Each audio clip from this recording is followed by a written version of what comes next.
Hi hello everyone welcome to SSP study point. SSC phase 9 notification అయితే వచ్చిందేమో అది already నేను డిస్కస్ చేశాను. సో ఆ నోటిఫికేషన్ రిగార్డింగ్ చాలా స్టూడెంట్స్కి చాలా డౌట్స్ ఉన్నాయి. సో కమెంట్స్లో మెన్షన్ చేస్తున్నారు అండ్ మెయిల్స్ కూడా పంపిస్తున్నారు. ఎస్ఎస్సి ఫేజ్ 9 ఎగ్జామ్ అనేది కొంచెం క్రిటికల్గా డిఫరెంట్గా ఉంటుంది కంపేర్ టు మనకి ఎంటీఎస్ అండ్ సిహెచ్ఎస్ఎల్ సిజిఎల్తో కంపేర్ చేసుకుంటే. సో ఎవరైనా ఫస్ట్ టైం ఫేజ్ ఎగ్జామ్కి అటెంప్ట్ చేస్తున్నారు అంటే వాళ్ళకి చాలా డౌట్స్ ఉంటాయి. ఇది కామన్, కన్ఫ్యూషన్ అనేది చాలా ఉంటుంది ఎందుకంటే కొంచెం కాంప్లికేటెడ్గా ఉంటుంది అదర్ ఎగ్జామ్స్తో కంపేర్ చేసుకుంటే. లైక్ మనకి అప్లికేషన్ ఫిల్లింగ్లో కానీ పోస్ట్ ప్రిఫరెన్సెస్లో కానీ కొంచెం డిఫరెంట్గా ఉంటుంది. ఓకేనా. సో ఎగ్జామ్ ప్యాటర్న్ అంటే సబ్జెక్ట్ ఒకటే అయినా కూడా ఆల్ మిక్స్డ్ టుగెదర్ కాబట్టి మనకి కొంచెం కన్ఫ్యూషన్ అనేది కామన్. సో కంప్లీట్గా వాచ్ చేయండి, మ్యాక్సిమం ఆల్మోస్ట్ మీకు ఉన్న అన్ని డౌట్స్ క్లారిఫై అయిపోతాయి. ఓకేనా. సో ఫస్ట్ మనం చూసుకున్నట్లయితే ఇక్కడ ఫేజ్ 9 ఎగ్జామ్కి ఎక్స్పీరియన్స్ మ్యాండేటరీనా కాదా అని అడుగుతున్నారు. అవసరం లేదు మా. ఓకేనా. సో అలాగనే అన్ని పోస్ట్లకే కాదు, డిపెండ్స్ ఆన్ పోస్ట్. ఓకేనా. సో కొన్ని దానిలకి నర్సింగ్ ఉంటుంది. ఓకేనా. సో మెడికల్ డిపార్ట్మెంట్లో సో దానికి బీకామ్ కంప్యూటర్స్ వాళ్ళు అప్లై చేయలేరు. ఓకేనా. సో నర్సింగ్ అనేది డిఫరెంట్, దానికి ఎక్స్పీరియన్స్ కావాలి. సో ఇలా పోస్ట్ని బట్టి సో వీళ్ళకి డేటా ఎంట్రీ పోస్టులు ఉంటాయి, సో అది అప్లై చేసుకోవాలి. సో పోస్ట్ని బట్టి ఎక్స్పీరియన్స్ లేని జాబ్స్ కూడా చాలా ఉన్నాయి. మీరు పర్టికులర్గా చెక్ చేసుకుంటే అన్నీ మీకు అర్థమవుతుంది అనమాట. సో అది ఎలా చెక్ చేసుకోవాలో కూడా నేను నోటిఫికేషన్ డిస్క్లోజ్ చేసినప్పుడు చెప్పాను. సో ఎవరైనా చూడకుంటే అది నేను డిస్క్రిప్షన్ బాక్స్లో ఇస్తాను లింక్, ఒకసారి వెళ్ళి చెక్ చేసుకోండి. సో నెక్స్ట్ డౌట్ మనం చూసుకున్నట్లయితే మనం ఎగ్జామ్ని తెలుగు లాంగ్వేజ్లో రాయొచ్చా? సో సౌత్ ఇండియన్ పీపుల్స్కి ఎస్ఎస్సి ఎగ్జామ్స్ అంటూనే ఫస్ట్ బ్లింక్ అయ్యేది ఇది, తెలుగులో ఎగ్జామ్ ఉంటుందా? ఓకేనా.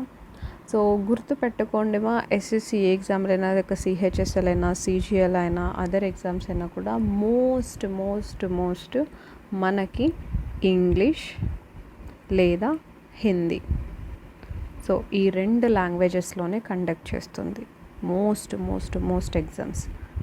ఓకేనా. సో ఇది గుర్తుపెట్టుకోండి, ఎస్ఎస్సి ఏదైనా కూడా మనకి ఈ రెండు లాంగ్వేజెస్లోనే ఉంటుంది, తెలుగులో రాయడానికి లేదు. ఈ ఎగ్జామ్ కూడా మనకి తెలుగులో రాయలేమన్నమాట. ఓకేనా. నెక్స్ట్ మనం చూసుకున్నట్లయితే ఇది ఇంపార్టెంట్ మా. So whether you have to fill forms individually for each and every post or not. So అర్థం చేసుకోవడానికి చూడండి. సో నేను గ్రాడ్యుయేషన్ కంప్లీట్. ఓకేనా. సో గ్రాడ్యుయేషన్కి సంబంధించి నాకు 5 పోస్టులు నేను ఎలిజిబుల్. ఓకేనా. సమ్ డేటా ఎంట్రీ అనో, ఇంకొకటి సమ్ ఇన్స్ట్రక్టర్ అనో, ఇంకొకటి సంథింగ్ బ్లా అనో 5 పోస్టులు నేను చూశాను. 5 పోస్టులకు నేను ఎలిజిబుల్. సో ఒక్క ఫామ్ ఫిల్ చేస్తే సరిపోతుందా అంటే కాదు మా, ఫేజ్ 9లో అలా ఫెసిలిటీ లేదనమాట. మనము ఒక్కొక్క పోస్టుకి ఒక్కొక్క ఫాము ఫిల్ చేయాలి. అంటే నేను కంప్లీట్గా 5 ఫామ్స్ ఫిల్ చేయాల్సి వస్తుంది. నేను 5 పోస్టు నేను ఎలిజిబుల్ అయితే. ఓకేనా. సో గుర్తుపెట్టుకోండి, ఇండివిజువల్గానే ఫిల్ చేయాలి. ఎన్ని పోస్టులకు మనం ఎలిజిబుల్ అయితే అన్ని ఫామ్స్ మనం ఫిల్ చేయాలి. ఓకేనా. ఫైన్. నెక్స్ట్ మనం చూసుకున్నట్లయితే whether you can fill forms from every region or not. So ఈ క్వశ్చన్ మనం ఎలా చూసుకోవచ్చు అంటే లైక్ సపోజ్ మనం సౌత్ రీజియన్. ఓకేనా. సో సౌత్ రీజియన్లో ఉండి వేరే రీజియన్ దానికి నేను అప్లై చేయొచ్చా? డెఫినెట్లీ చేయొచ్చు, దాంట్లో రెస్ట్రిక్షన్స్ లేదు. సో మీరు నార్త్ కావచ్చు, ఈస్టర్న్ కావచ్చు, కర్ణాటక కావచ్చు, ఏ రీజియన్ పోస్టులకైనా మీరు అప్లై చేయొచ్చు. ఫైన్. నెక్స్ట్ మనం చూసుకున్నట్లయితే whether you can fill for multiple post in particular region or not. Okay, fill చేయొచ్చు. ఇప్పుడు నేను సౌత్ రీజియన్లో 5 పోస్టులకి అప్లై చేయొచ్చు, డిఫరెంట్. ఇక్కడ చూసుకున్నట్లయితే చూడమ్మా, ఇప్పుడు నేను గ్రాడ్యుయేషన్ చదివినాను. సో నేను 10th క్లాస్ పోస్టులకు కూడా ఎలిజిబుల్, +2 పోస్టులకు కూడా ఎలిజిబుల్, గ్రాడ్యుయేషన్ పోస్టులకు కూడా ఎలిజిబుల్. సో నేను 10th క్లాస్ బేస్డ్ నేను ఒక 3 జాబ్స్కి ఎలిజిబుల్ అనుకో, 3 పోస్టులు అప్లై చేస్తాను. 12th బేస్డ్ ఒక 5 జాబ్స్ అనుకో, 5 కూడా అప్లై చేస్తాను. గ్రాడ్యుయేషన్ ఒక 2 అనుకో, 2 కూడా అప్లై చేస్తాను. సో మొత్తం ఎన్ని ఫామ్స్ నేను ఇక్కడ ఫిల్ చేయాలి? 10 ఫామ్స్ నేను ఫిల్ చేయాలి. ఓకేనా. సో పర్టికులర్ రీజియన్లోని వేరే లెవెల్స్లోని ఎన్ని పోస్టులకైనా అప్లై చేసుకోవచ్చు. అండ్ ఇక్కడ ఇంకొకటి కూడా చూసుకున్నట్లయితే, సో ఇక్కడ మనం చూసుకున్న మల్టిపుల్ పోస్టులకు వేరు రీజియన్స్లో అప్లై చేయొచ్చు. ఎస్ చేయొచ్చు. ఇలా ఇప్పుడు నేను సౌత్ రీజియన్ కదా, సో నేను నార్త్ రీజియన్కి వెళ్తాను. అక్కడ నేను 5 పోస్టులకి నేను ఎలిజిబుల్, 5 పోస్టులు అప్లై చేస్తాను. తర్వాత నేను ఈస్టర్న్ రీజియన్కి వస్తాను. సో అక్కడ 2 పోస్టులకి ఎలిజిబుల్, 2 పోస్టులకి అప్లై చేస్తాను. సో వేరు రీజియన్స్లో ఎన్ని అప్లికేషన్స్ అయినా ఫిల్ చేసుకోవచ్చు. నెక్స్ట్ మనం చూసుకున్నట్లయితే whether you can appear in all 3 levels of exams or not. ఓకేనా. సో 3 లెవెల్స్ చెప్పాను కదా, 10th వాళ్ళకి, +2 వాళ్ళకి, గ్రాడ్యుయేషన్ వాళ్ళకి, 3 వాళ్ళకి ఎగ్జామ్స్ అనేది ఉంటుందన్నమాట. ఓకేనా.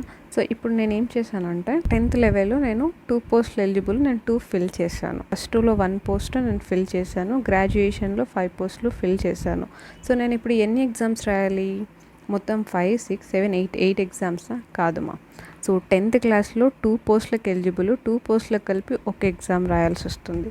సో ఆ ఎగ్జామ్ రాసిన కట్ ఆఫ్ డిసైడ్ చేస్తుంది ఈ పోస్టుకి నేను ఎలిజిబులా కాదా అనేది. ఓకేనా. సో నేను 12th క్లాస్లో 1 పోస్ట్ అయినా 10 పోస్ట్ అప్లై చేసిన 12th స్టాండర్డ్ నేను ఒక ఎగ్జామే అటెంప్ట్ చేస్తాను. ఇక్కడ నేను గ్రాడ్యుయేషన్లో 5 పోస్ట్ అప్లై చేశాను, నేను ఒక ఎగ్జామే రాస్తాను. సో ఈ ఎగ్జామ్ కట్ ఆఫ్ డిసైడ్ చేస్తుంది నేను ఈ పోస్టులకి ఎలిజిబులా కాదా అనేది. సో ఇక్కడ నన్ను చూసుకున్నట్లయితే 3 లెవెల్స్కి నేను అపియర్ అవ్వాల్సినది లేదు. నేను 10th అప్లై చేయలేదు, ఏం లేదు, ఓన్లీ గ్రాడ్యుయేషన్లోనే 10 పోస్టులు అప్లై చేశాను అంటే నేను ఒక ఎగ్జామే ఇస్తాను. సో 10 టైమ్స్ ఇవ్వాల్సిన అవసరం లేదు. 10th based, +2 based, graduation based 3 apply చేశానంటే 3 టైమ్స్ ఎగ్జామ్స్ ఇవ్వాల్సినదే. ఓకేనా. సో మీరు రాదర్ దాన్ మీరు ఎన్ని పోస్టులు అప్లై చేశారనేది కాకుండా మీరు ఏ లెవెల్లో అప్లై చేశారో ఆ లెవెల్కి ఒక ఎగ్జామ్ ఇవ్వాల్సినదే. ఫైన్. నెక్స్ట్ మనం చూసుకున్నట్లయితే how many number of forms you can fill up to maximum. So ఎన్ని నెంబర్ ఆఫ్ ఫార్మ్స్ ఫిల్ చేయొచ్చు అంటే ఇప్పటి వరకు ఎస్ఎస్సి ఏం లిమిట్ పెట్టలేదుమా. సో మ్యాక్సిమం ఇన్ని ఫార్మ్సే ఫిల్ చేయాలి, లేక 20నా 30నా ఏం పెట్టలేదు. సో మనకి ఇష్టం వచ్చినన్ని మనకి ఎలిజిబుల్ అయిన పోస్టులు ఎన్నన్నా అప్లై చేసుకోవచ్చు. ఓకేనా. సో దీనికి నో లిమిట్. ఫైన్. నెక్స్ట్ మనం చూసుకున్నట్లయితే weather you have to appear in the exams for each and every post which you filled. So ఇంతకు ముందే చెప్పాను. సో ఈచ్ అండ్ ఎవ్రీ పోస్ట్కి ఇండివిజువల్గా రాయాల్సిన అవసరం లేదు. అంటే ఏంటి, దీన్ని అర్థం చేసుకోండి. ఇప్పుడు నేను గ్రాడ్యుయేషన్లో 4 పోస్టులకి అప్లై చేస్తే ఒక ఎగ్జామ్ మాత్రమే ఇస్తాను. 4 పోస్టులు అప్లై చేశాను కదా, 4 దానికి ఇవ్వను అనమాట. ఓకేనా. సో గ్రాడ్యుయేషన్కి సంబంధించి ఒకే ఎగ్జామే కాబట్టి so exam based cut off నాకు డిసైడ్ చేస్తుంది 4 పోస్టులకి నేను ఎలిజిబులా కాదా అనేది. ఎవ్రీ పోస్ట్కి ఇండివిజువల్ కట్ ఆఫ్ ఉంటుంది. ఓకేనా. నెక్స్ట్ మనం చూసుకున్నట్లయితే అప్లికేషన్ ఫీ ఎంత. ఓకేనా. సో అప్లికేషన్ ఫీ జనరల్గా ఎస్ఎస్సి ఆల్ ఎగ్జామ్స్కి ఏదైనా కూడా జనరల్, ఓబీసీ, బీసీ వీళ్ళందరికీ 100 రూపీస్ ఉంటుంది. ఓకేనా. సో ఎవరికి ఉండదు అంటే SC, ST, women's, physically handicap, some ex service man వీళ్ళందరూ ఎవ్వరికి అప్లికేషన్ ఫీ ఉండదు. ఓకేనా. సో ఇక్కడ కూడా గుర్తుపెట్టుకోండి. ఇప్పుడు నేను 5 పోస్టులకు అప్లై చేస్తున్నాను. ఒక ఓబీసీ కేటగిరీ మెయిల్ క్యాండిడేట్, ఒక అబ్బాయి, ఓబీసీకి చెందిన ఒక అబ్బాయి 5 పోస్టులకు అప్లై చేయాలంటే 5 డిఫరెంట్ టైమ్స్ అప్లై చేయాలి. కాబట్టి ఈచ్ పోస్ట్కి 100 రూపీస్ పే చేయాలి. మొత్తం 500 పే చేయాలన్నమాట. ఓకేనా. అదే అమ్మాయిలు అయితే ఫ్రీగా ఎన్ని పోస్టులను అప్లై చేసుకోవచ్చు. ఫర్ నెక్స్ట్ మనం చూసుకున్నట్లయితే skill test is required or not. ఇది కూడా డిపెండ్స్ ఆన్ మీ పోస్ట్ని చూస్ చేసుకున్న దాన్ని బట్టి. ఇప్పుడు మీరు డేటా ఎంట్రీ అనుకోండి, టైపింగ్ స్పీడ్ అడుగుతారు 2nd లెవెల్. ఏదన్నా మల్టీ టాస్కింగ్ స్టాఫ్ అనుకోండి, సో కొన్ని దానిలోకి లేదనమాట స్కిల్ టెస్ట్. అక్కడ రిక్వైర్డ్ ఎడ్యుకేషన్ క్వాలిఫికేషన్ చెక్ చేసుకోవాలి మనం ఏం అడుగుతున్నారు అనేది. అకౌంట్స్కి సంబంధించి అకౌంటెంట్ ఎక్స్పీరియన్స్ ఉండాలి, ఇది అడుగుతారనమాట. సో ఇట్ డిపెండ్స్ ఆన్ మీరు చూస్ చేసుకున్న దాన్ని బట్టి ఉంటుంది స్కిల్ టెస్ట్ ఉండాలా లేదా. ఫైన్. నెక్స్ట్ మనం చూసుకున్నట్లయితే where will you document verification takes place. నేను phase 8 క్వాలిఫై అన్నమా. సో అక్కడ నేను డాక్యుమెంట్ వెరిఫికేషన్కి నేను పంపించాను అనమాట నా డాక్యుమెంట్స్. అది స్క్రూటినీ అయిపోయింది, లిస్ట్ వచ్చేసింది, అంతా అయిపోయింది అది. ఓకేనా. సో డాక్యుమెంట్ వెరిఫికేషన్ ఎక్కడ జరిగింది, నార్మల్గా ఈ పాండమిక్ టైంలో నేను సౌత్ రీజియన్ అప్లై చేశాను కాబట్టి నేను చెన్నైకి పంపించాను. ఓకేనా. సో ఆ వీడియోని కూడా నేను డిస్క్రిప్షన్ బాక్స్లో ఇస్తాను, మీరు కూడా కావాలంటే చెక్ చేసుకోండి ఏవేవి డాక్యుమెంట్స్ పంపించాలి అనేది. అది కూడా డిపెండ్స్ ఆన్ ఇండివిజువల్ అనమాట, ఇండివిజువల్ పోస్ట్కి సంబంధించి. ఓకేనా. సో డాక్యుమెంట్ వెరిఫికేషన్ నేను సౌత్ రీజియన్ కాబట్టి నేను చెన్నైకి పంపించాను. ఒకవేళ నేను నార్త్ రీజియన్ అయితే అక్కడికి పంపించాలి, లేదా ఫిజికల్గా కూడా వెళ్ళాల్సి వస్తుంది. ఓకేనా. సో అప్పుడు పాండమిక్ ఉంది కాబట్టి పోస్ట్ త్రూ పంపించండి అడిగారు. నార్మల్గా అయితే ఫిజికల్గానే వెళ్ళి వెరిఫై చేసుకోవాల్సి వస్తుంది. ఏ రీజియన్లో అప్లై చేస్తుంటే ఆ రీజియన్లోనే డాక్యుమెంట్ వెరిఫికేషన్ జరుగుతుంది. ఫైన్. నెక్స్ట్ మనం చూసుకున్నట్లయితే cut off. So cut off ఏంటి, ఇక్కడ మార్క్స్ అలా మామూలుగా మనకు సిహెచ్ఎస్ఎల్ సిజిఎల్ లాగా ఇంత కట్ ఆఫ్ 160 120 అలా ఏమి ఉండదు మా.